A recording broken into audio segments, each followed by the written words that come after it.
What did the crew do this week? This week, we finally got to shoot guns and blow things up. Hands will go 1. Just about ready. Explosions. We had an array of microphones set up around the point of impact. So basically, there were microphones everywhere on the range to get every angle. I was responsible for getting a side angle of the gun shot as opposed to a flyby. I was responsible for the log of all the guns and saying what type they are and what kind of rounds they were shooting off.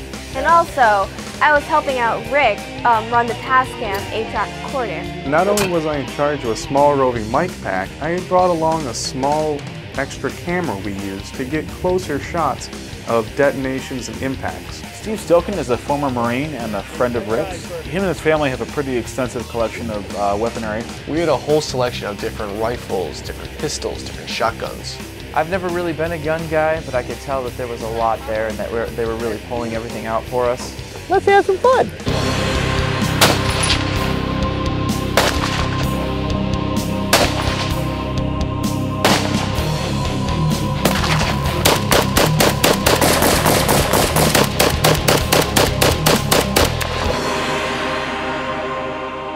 Rick had his 40th birthday party the night before our shoot. Thank you guys very much for coming to my 40th birthday party rehearsal.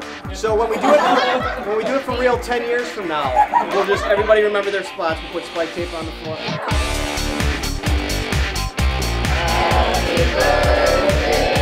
Which may have not been the best choice. Party!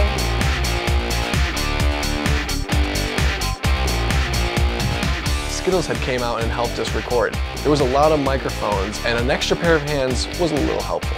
So yep, it's me, Skittles, you know, popping in the chop shop, and Rick's like, hey, we're shooting guns. I'm like, okay.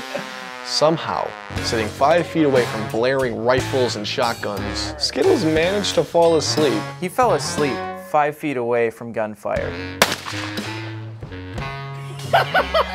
Skittles is napping. Rick was kind of amazed that, you know, I actually fell asleep like literally like 3 to 4 feet away from guns. I was a wee bit tired.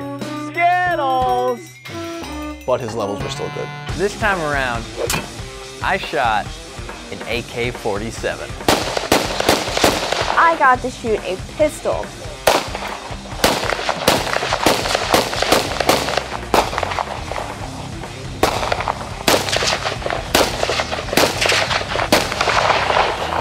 My favorite thing that day was the targets that they put downrange.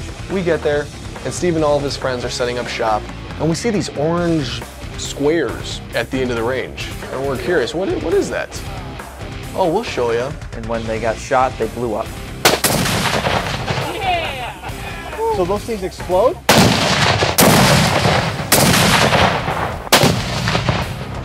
So this one guy that was there had this laser pointer on his pistol.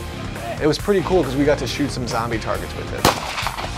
Hopefully the zombies don't come across anything like that. Oh, sh**.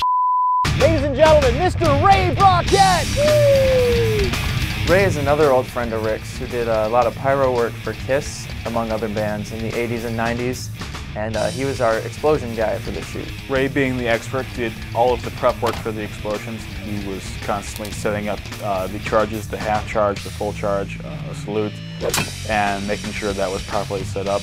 When recording explosions, it's always important to be safe, which is why we were sure to have a trained pyrotechnician with us. You can tell who's an experienced pyro guy. If you could just do this really quick, Ray. He's got all 10 of them, which means he knows what he's doing.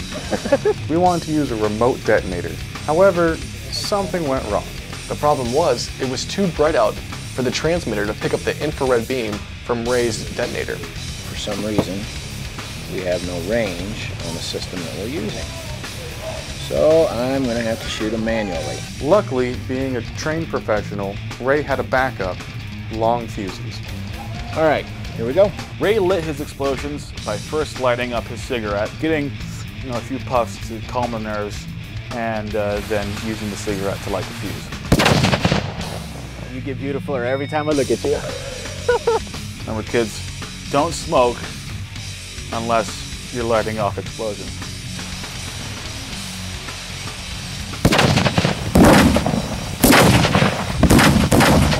There's one given when it comes to superheroes, and that is explosions. And that's how we record explosions at the Chop Shop.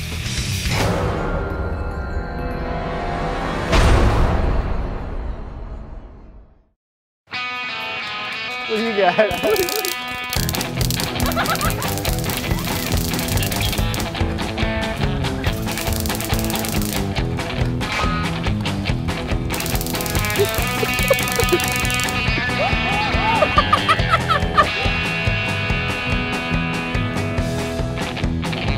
Vagrants on my property.